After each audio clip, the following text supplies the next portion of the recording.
Thanks for being here today, and I guess we'll get started. So we're here actually today to discuss Bill 23, the housing legislation that the government's put forward. We'll be voting on around lunchtime. And before I pass it over to our housing critic, Stephen Blais, I want to say a few things about education. I also have Lucille Collard, who is with me here this morning, who was a former chair of a school board. So we'll take questions about education later. So today we learned that the Ford government will be putting forward legislation that will impose a contract on education workers. Well, I'm sure that some parents may feel some relief. There are three things about this that should be of concern to all of us. Number one, this smells like Bill 124, the bill that capped the wages of nurses and frontline healthcare workers, who are mostly women. Now the government is doing the same thing with our education workers, another group that's predominantly women. These education workers are the lowest paid workers in our schools, and at the same time they are essential to creating a healthy and safe environment for our kids. These people are critical. These workers are critical to the education of our children. The government can't have 1 foot in and 1 foot out. Either they're essential workers or they're not. Either you pay them as essential workers or you don't. Either you treat them as essential workers by creating a fair process for bargaining while schools are kept open like we do in healthcare, or you don't. The good news is the government's running a surplus. The bad news is they're running a deficit of goodwill with the people, mostly women, who our kids count on every day in school. So, very quickly, Bill 23, I'll have one comment before Steve comes up. Definitely not as advertised. Thank you very much. Stephen? Well, thank you, John. Good morning. Bon matin à tous et tous. Ontario is in the midst of an affordability crisis that is very clear. Everywhere we turn, costs are on the rise. The grocery bill is higher. The electricity and gas bills are higher. And housing prices are higher. In fact, housing prices are at all-time highs. And there's no doubt that the government needs to take concrete steps to address the housing affordability challenge facing Ontarians. And while we are generally encouraged that they're exploring what appear to be novel ideas to get more units built, the government wholly fails to address the needs of all Ontarians, and that is the need for community. Yes, Ontarians need a place to lay their head at night, but they also need a park for their children to play in. They need a rink to teach them how to skate. They need emergency services close by to respond when their loved ones are in trouble, and they need clean water, good roads, and sidewalks. Bill 23 promises to build more homes faster, but there are major flaws that will prevent it from building good communities. Flaws that will prevent the Ontario Liberal Caucus from supporting the legislation unless there are significant changes. If putting home ownership in the reach of more Ontarians is the government's goal, it's a goal that we share, there are 5 tenets that must be included in the legislation or the regulations before we can support it. First, any development charge savings must be passed on to the consumer. There must be clear and identifiable mechanisms to ensure that this happens, to ensure that the price of a new home comes down. 2, cities must be made whole. We must guarantee that the cost of building new critical infrastructure to support new communities is not passed on the backs of property taxpayers. 3, the government must invest in the green economy by encouraging housing and neighborhood construction that meets higher green standards that will bring us closer to achieving our environmental and climate change goals. 4, we must ensure complete communities with a range of housing types to suit the needs of our changing demographics. And 5, we must provide cities adequate time to provide feedback. Cities are in the midst of an electoral transition following last week's election. In some cities, Ottawa as an example, more than half of council has changed. And they need to be provided the opportunity to weigh in on these changes that will dramatically impact their ability to fulfill the promises they were just voted in to bring forward. The government has spoken a great deal about their desire to work collaboratively with the opposition, with municipalities, with other stakeholders. Now is their opportunity. We have an opportunity as we bring this legislation to committee for hearings. We have an opportunity to have debate and hopefully approval of amendments. We have a true opportunity to work together, not just to build homes faster, but to build communities faster, and communities that will properly meet the needs of all Ontarians. So with that, we'll take your questions. Et certainement, on peut répondre à des questions en français. On the, the last point that you made on proper consultations, the restaurant mayor's through with time allocation. Do you have any indication if they are planning on giving us kind of a regular committee process and going through the regular? Yeah, we've heard some rumors, but until they make an announcement, I don't want to prejudge. What's clear is that municipalities across the province are in this electoral transition, many of whom are in lame duck sessions. Their civil services, as well as their new councils, are preoccupied with that transition. They need to have an opportunity to respond properly. We've heard Mayor Tory here in Toronto said this is going to punch a $200 million hole in their budget. That's an enormous hole. That, I imagine, would change the dynamics of the kind of fiscal plan he ran on and other councillors in Toronto ran on, and the same is true in Ottawa and the other big cities. And they need to have an opportunity to provide feedback. There's 30-day and 60-day consultation periods. Would you like to see both, gone through before third reading, or is it okay if the 30-day consultations are done and then they do third reading kind of thing? Yeah, I think the quantity of time is less important as the quality of the opportunity. Right? If there's one committee hearing here in Toronto, say next week, that's wholly unacceptable. This bill needs to go to all corners of the province so that the mayors and councils of our largest municipalities and cities have an opportunity to weigh in on the potentially enormous impact this will have on property taxpayers. Is there any easy way to require that development charge savings are passed on to consumers? How do you put that into legislation and make it enforceable? It seems like you could interpret what a savings is from the development charges over 1 year or another rather flexibly if you chose to. Well, if the point of reducing development charges is to make housing more affordable, and I believe the minister stood here a week ago and said effectively that was the point, then clearly they must have thought through the mechanisms to make that happen. Otherwise, they're relying on, Reagan's trickle-down economics. And in fairness, when you rely on things like that, it will simply lead to Fordflation and property taxes. Do you think that, has there been any indication to you that that's not what they're doing? That they're just assuming that things will go down? There is nothing that I have seen in the legislation that requires the price of a house to go down in exchange for the reduction of the development charge. And there's nothing that I've seen in the regulations that requires that to happen. And none of the feedback that I've received from municipal stakeholders suggests that that's there. If the minister would like to explain to us in detail, other than we hope, which is effectively his answer from last week, I'm very open to hearing his explanation on how that will be achieved. But simply hoping that this will happen is not a plan to actually make things more affordable. And middle-class families, middle-class individuals and couples who are making good livings but still can't get into the housing market need more than the hope that their government will act in their best interest. In terms of the financial compensation to municipalities, is there a ballpark number that you feel should? Well, cities need to be made whole.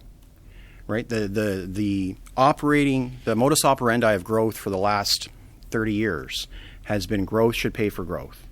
That if you're building a new community that's going to require wider roads, going to require a recreation center, going to require an upgrade to water or sewer distribution, that those costs should be borne largely, not completely, but largely by the people that are coming in and requiring that new infrastructure.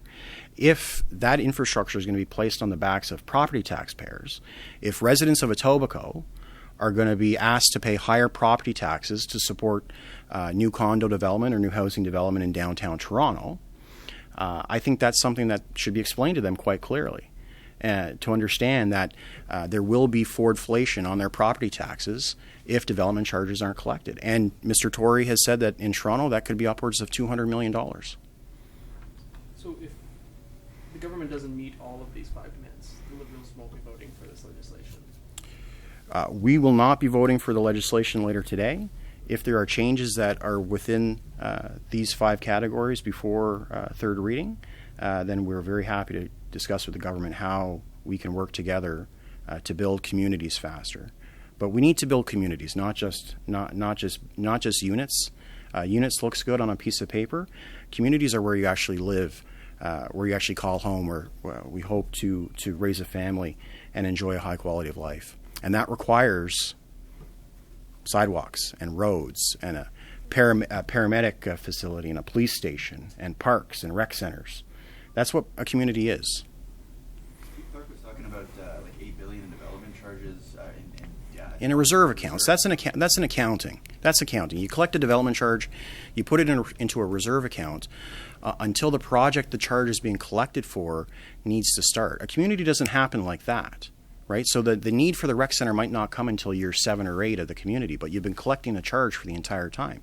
So you hold it in a reserve account, and when the need to start work on that the project is there, you move it from the reserve account into the project-specific account. It's a magician asking you to pay attention over here while they're doing something over in the background over there.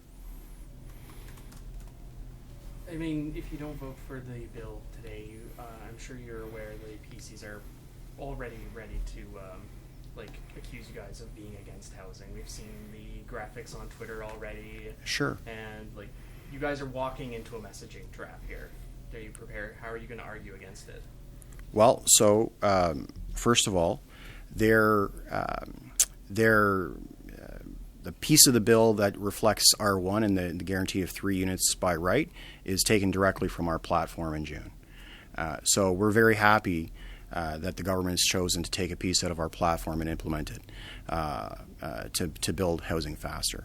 But as I said, we want complete communities. We want a place where you can teach your kids how to swim, where you can show them how to ride a bike, where we can make sure that clean water comes out of the tap, and that when you call 911, a police officer or a paramedic or a fire person is there to respond to your needs. And those are the kinds of things that development charges pay for. Peut-être une question sur l'éducation pour Lucille. Oui, bien sûr. Bon, on nous annonce un projet de loi aujourd'hui pour empêcher les syndiqués de faire la grève. Est-ce que vous pensez que c'est ce qui va se passer pour les autres conventions collectives? Est-ce qu'on a un aperçu des prochaines semaines dans le monde de l'éducation? Bien, effectivement, le message que ça donne, c'est qu'on doit s'en inquiéter. Le gouvernement a décidé qui décidait qu'est-ce que les travailleurs pouvaient avoir et ne pas avoir sans avoir une négociation qui est juste. Alors, il faut s'en inquiéter, évidemment. Votre réaction quand vous avez vu ça, que le ministre était prêt à légiférer là-dessus?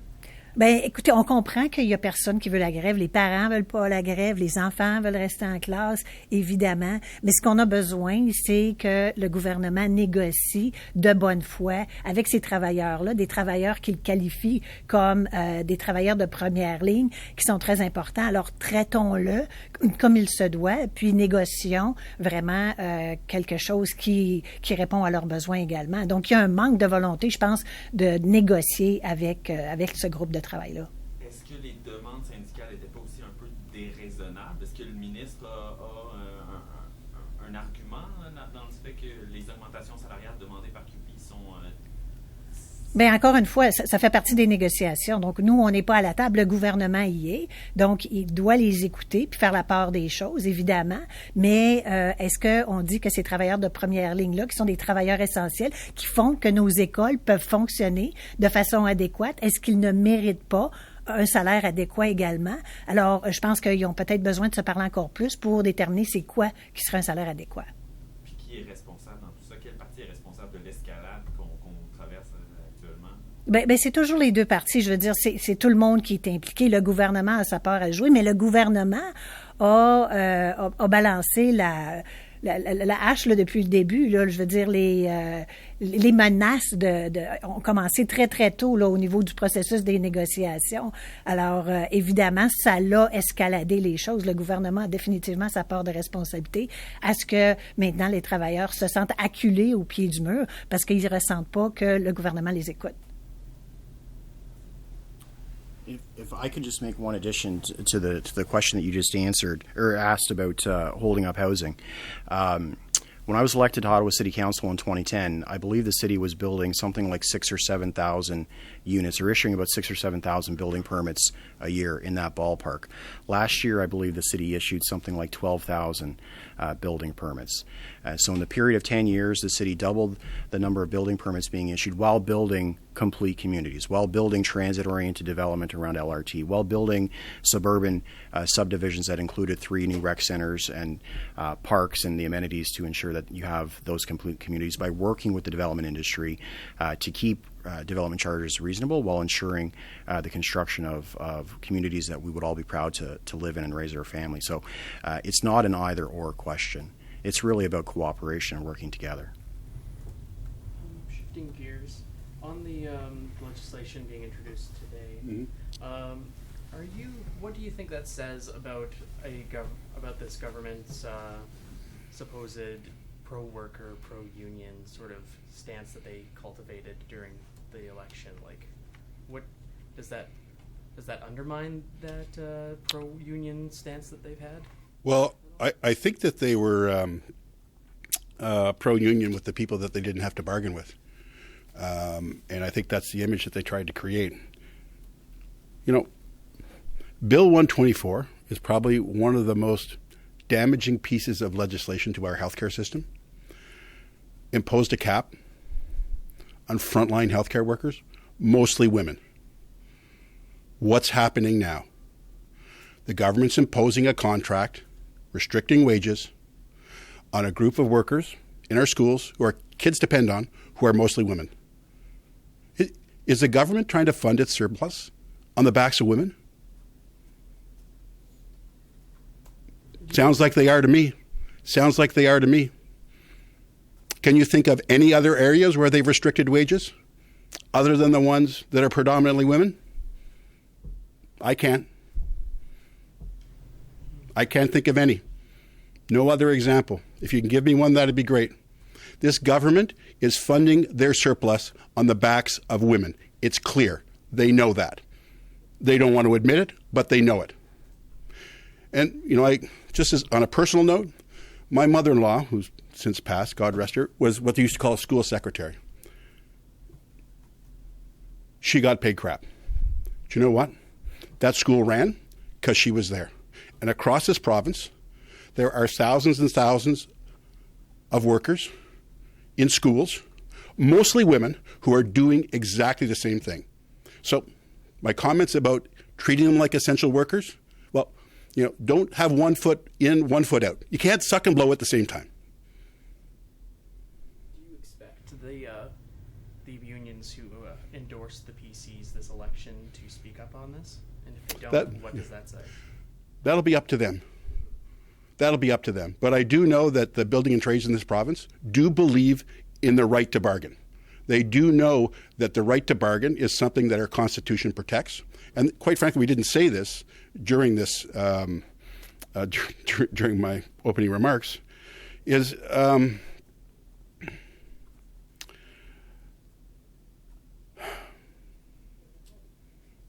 courts in this country have reacted consistently on legislation that restricts people's right to bargain.